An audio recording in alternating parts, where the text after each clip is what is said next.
L'essentiel du discours du président Eradon Armampian au cours de la cérémonie de présentation de vœux hier au Palais Diavelou était prévisible d'après l'opinion publique. De beaux discours et pourtant aucun résultat concret en 4 ans de mandat. Les détails dans l'éditorial de Andra Arsan.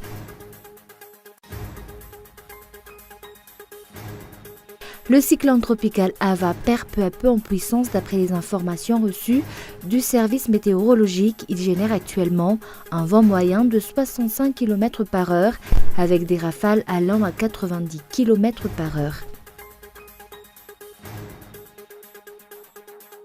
Et un froid polaire s'abat sur le nord-est des États-Unis, des températures allant de moins de 40 degrés.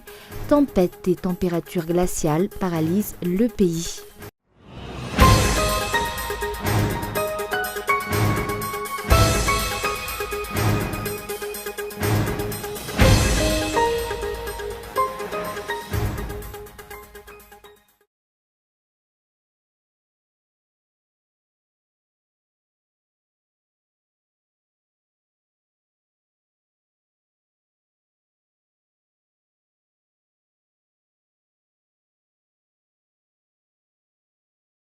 Bonsoir à tous et merci d'être fidèles à ce rendez-vous avec l'actualité en français sur Cool TV. À la une, l'essentiel du discours du président Eradon Armampian au cours de la cérémonie de présentation de vœux hier au Palais Diavelou était prévisible d'après l'opinion publique. De beaux discours et pourtant aucun résultat concret en 4 ans de mandat. Les détails dans cet éditorial de Andra Arsan. La crise socio-économique que traverse la population malagasy n'a pas empêché le président Eradon Armampian de brosser un bilan positif pour l'année 2017. Durant son discours hier au Palais Diavelou, il a déclaré que le PIB par habitant et l'indice de développement humain ont connu une hausse constante depuis 2013, que si au cours de cette année, 92% de la population vivait en dessous du seuil de pauvreté, aujourd'hui ce taux a baissé de 70%. Les observateurs se sont alors demandé si le chef d'État se rend réellement compte de la situation du peuple malagasy. D'où provenaient ces chiffres? Se rendait-il compte de la portée de ces déclarations? Ou s'agissait-il d'un discours calqué sur un autre, comme c'était le cas lors de son discours d'investiture? Par ailleurs, au cours de ce discours, il a également annoncé vouloir remettre le respect de la Constitution au cœur de son engagement politique. Un autre point qui remet en cause la lucidité du chef d'État auprès de l'opinion publique, vu que le régime Eradon Armampian a, au cours de son mandat, enfreint la Constitution à plusieurs reprises, notamment en ajournant indéfiniment la mise en place de la Haute Cour de justice ou de la Haute Cour pour la défense de la démocratie et de l'État de droit, en passant outre l'article 54 de la Constitution en nommant le dernier Premier ministre. C'est ce même régime qui a cédé une part importante de la compagnie aérienne nationale Air Madagascar à une compagnie étrangère et qui a cédé le marché pour l'approvisionnement de la Jirama en énergie sans appel d'offres préalable. Toutefois, entendre le président de la République confirmer que les élections présidentielles se tiendront bel et bien cette année a su ravir plus d'un. Cette élection, c'est l'espoir d'un changement pour le peuple malagasy, le seul moyen d'installer de nouveaux dirigeants au pouvoir sans risquer une nouvelle crise socio-politique. Mais pour cela, il faut absolument une élection libre, transparente et inclusive. Le code électoral qui va régir ces élections est donc fortement attendu. Et actualité politique, le gouvernement a pris trop tard la décision de mettre en place un accord politique. D'après un politicien, à ce jour, Madagascar est encore en pleine crise, à la fois sur le plan social, politique et économique. Et par ailleurs, de nombreux accords signés auparavant n'ont toujours pas été honorés. Reportage de Muramanch. Le gouvernement compte aujourd'hui mettre en place un accord politique qui aurait pour but de résoudre les problèmes auxquels la nation fait face à un an de la fin du mandat présidentiel. Cette décision est prise trop tard d'après un politicien. Des doutes planent alors sur un nouveau calcul politique des dirigeants, se cachant derrière cette requête pour prolonger leur mandat.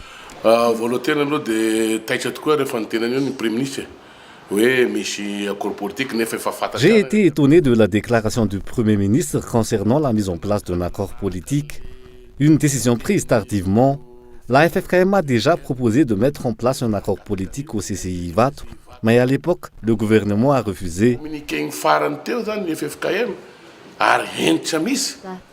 Les Malagasy sont tout à fait aptes à régler leurs problèmes sans qu'il n'y ait une quelconque pression externe toujours, selon les explications. Les Malagasy devraient être capables de gérer leurs propres problèmes sans faire appel à tout bout de champ à des entités étrangères. Nous devrions être capables de venir à bout de nos propres crises comme en 1991. De nombreux accords passés auparavant restent encore en suspens jusqu'à ce jour, à l'exemple de la feuille de route signée en 2011 ou du pacte de responsabilité de 2015. Et comme nous l'avons annoncé dans les titres, le cyclone tropical Ava perd peu à peu en puissance. D'après les informations reçues du service météorologique, il génère actuellement un vent moyen de 65 km par heure avec des rafales allant à 90 km par heure. Des chiffres qui ont nettement baissé comparés à ceux d'hier. Sa sortie du territoire malagasy est prévue dans la soirée. Plusieurs régions, dans la région d'Analamangue, reviennent de ce fait à une alerte bleue marquant un simple état de vigilance. Toutefois, Marlamp, Manur et Vadvavi-Fitvnan demeurent encore en alerte rouge. Mais au bilan du passage du cyclone tropical Ava, plus de 2000 personnes ont dû être évacuées par précaution et 4 personnes sont jusqu'ici portées disparues. Des chiffres obtenus d'après un rapport provisoire du BNGRC. Reportage. D'après un premier bilan du Bureau national de gestion des risques et catastrophes sur les zones touchées par le cyclone Ava, plus de 2000 personnes ont dû être évacuées, dont 349 se trouvent à Antananarivo. En tout, 5 établissements scolaires ont été détruits, dont l'école primaire publique d'Amboui-Malaz, de Soulafaine et de Benavunha-Fenerives, ainsi que l'école communautaire d'Anziro. La commune de Mahamp compte 29 sinistrés et 6 foyers détruits. Dans la commune de Sonera-Nivung, plus de 285 sinistrés ont été répertoriés, dont 42 sans-abri. 26 personnes ont dû être déplacées au Tchantpuknul de la ville. 65 maisons ont été inondées, 2 autres totalement ravagées et 10 emportées par la mer. Dans une mesure préventive, 2000 personnes habitant le district de Brickaville ont été évacuées vers des sites d'hébergement. En ce qui concerne Tuamas 1, le courant a été coupé et 170 personnes victimes de la montée des eaux ont également dû être déplacées. Les bas quartiers sont les cibles privilégiées des inondations. À Tuamasna 2, le collège d'enseignement général d'Ambuitanjou a été complètement détruit. Dans la ville de Muramang, 156 personnes ont été déplacées en site d'hébergement et dans la zone d'Analamangue, la rupture du barrage de Belanch dans la partie d'Avarajan est à craindre. Toujours selon le rapport provisoire du BNGRC, 4 personnes sont portées disparues jusqu'à ce jour, le premier à Mampkoun, région de Sofia, le second à Antananarivo-Avarajan, région d'Analamangue, le troisième à Maanour et le dernier à Brickaville. Dans la commune urbaine d'Antananarivo, les habitants des bas quartiers ont particulièrement souffert de cette pluie incessante. La capitale dénombre près de 700 sinistrés venant du quartier d'Ankazumang, d'Anjahar, d'Anjanmaïr et de Tsaramasai. Et avant de passer aux actualités internationales, dans l'affaire d'évasion de Houssine Arfa, 3 gardiens de prison ont été arrêtés d'après les informations reçues. Quant aux recherches concernant les autres complices de l'évasion de ce ressortissant français, aucune information n'a encore été publiée. Reportage. Suite à l'affaire concernant l'évasion de prison de Houssine Arfa, 3 gardiens de prison ont été arrêtés. Toutefois, aucune information n'a été apportée quant aux enquêtes menées sur les autres complices de cette évasion. D'après les déclarations faites par cet ancien conseiller, chargé de la sécurité du président Iradzonar Mapian, sur Radio France Internationale, des anciens ministres, des généraux, ainsi que des responsables au niveau de la direction de la prison où il était retenu, sont également impliqués dans sa fuite. Il a également déclaré que sa condamnation était une mascarade destinée à le faire taire. Qu'en est-il réellement ? De nombreuses questions planent encore sur cette affaire et attendent de trouver des réponses.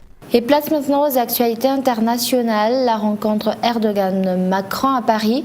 La France assume des désaccords avec la Turquie. France 24. Le président turc Erdogan à l'Élysée, un partenaire difficile, mais incontournable. Incontournable pour endiguer le flux de migrants en Europe, incontournable encore dans la lutte contre le terrorisme. Seulement voilà, depuis 18 mois, les droits de l'homme en Turquie sont sérieusement malmenés, une question évoquée sans détour par le président Macron. Exprimer une opinion, si elle n'est pas une invitation au crime, alors c'est une opinion. Et elle doit être libre. C'est ça l'état de droit. Une conception que ne partage apparemment pas le dirigeant turc. Il y a des jardiniers du terrorisme. Ces jardiniers, ce sont les gens qu'on appelle les intellectuels. Ils écrivent dans les journaux, dans des chroniques. Ils apportent de l'eau au moulin du terrorisme. Ces portraits, brandis par des militants de Reporters sans frontières aux abords de l'ambassade de Turquie, les visages des journalistes arrêtés ou condamnés pour avoir critiqué la politique du président turc. Ce pays est 155e sur 180 au classement mondial de la liberté de la presse. Il y a des dizaines de journalistes turcs en détention. Plus de 150 médias ont été fermés. Les journalistes ne sont pas les seuls visés. Depuis le coup d'État avorté il y a 18 mois, c'est toute la société turque qui est visée par de gigantesques purges. 200 000 personnes licenciées ou emprisonnées. Mais Emmanuel Macron ne peut pas se passer de la Turquie voisine de la Syrie ou de l'Irak, estime cette chercheuse. La Turquie a un rôle à jouer au Moyen-Orient et la France est aujourd'hui elle-même en train de réfléchir à son rôle dans l'avenir d'un Moyen-Orient qui est plein de conflits et où les puissances sont en compétition. Un pari sur la Turquie, délicat pour le président français. Et un froid polaire s'abat sur le nord-est des États-Unis. Des températures allant de moins 40 degrés. Tempêtes et températures glaciales paralysent le pays. Reportage de France 24. Dans les rues de Chicago, la tempête a laissé place à l'extrême grand froid. Ici, les températures sont glaciales et les sans-abri sont les plus vulnérables. Alors dans ce refuge tenu par la paroisse, on s'organise pour les accueillir. Mais aujourd'hui, les moyens commencent à manquer. On accueille 7 à 800 personnes chaque jour. Nos factures sont beaucoup plus élevées pour l'électricité, pour l'eau, pour le gaz. Tout est très cher et nous devons acheter de la nourriture. Pour combler le manque, le refuge de Chicago peut compter sur l'aide précieuse des habitants du quartier. J'ai apporté des manteaux, des pantalons et quelques pulls pour les personnes qui dorment ici. Geneva Taylor vit dans un quartier pauvre de Chicago. Sa situation est précaire. Pour elle, vivre avec ce froid est un calvaire. À mon âge, c'est dur. Qualifié de bombe cyclonique en raison de la chute particulièrement rapide de la pression, ce froid venu de l'Arctique doit s'installer pour plusieurs jours encore. Ce week-end, les températures pourraient descendre jusqu'à moins 40 degrés par endroit. Et avant de se quitter, je vous rappelle les grands points de ce journal. L'essentiel du discours du président Iradon Armampian au cours de la cérémonie de présentation de vœux hier au Palais Diavelou était prévisible d'après l'opinion publique. De beaux discours et pourtant aucun résultat concret en 4 ans de mandat. Et le cyclone tropical Lava perd peu à peu en puissance d'après les informations reçues du service météorologique. Il génère actuellement un vent moyen de 65 km par heure avec des rafales allant à 90 km par heure. Et enfin, un froid polaire s'abat sur le nord-est des États-Unis. Des températures allant de moins 40 degrés. Tempêtes et températures glaciales paralysent le pays. Et voilà, c'est la fin de ce journal. Merci de votre fidélité. Au revoir et bonne soirée à tous.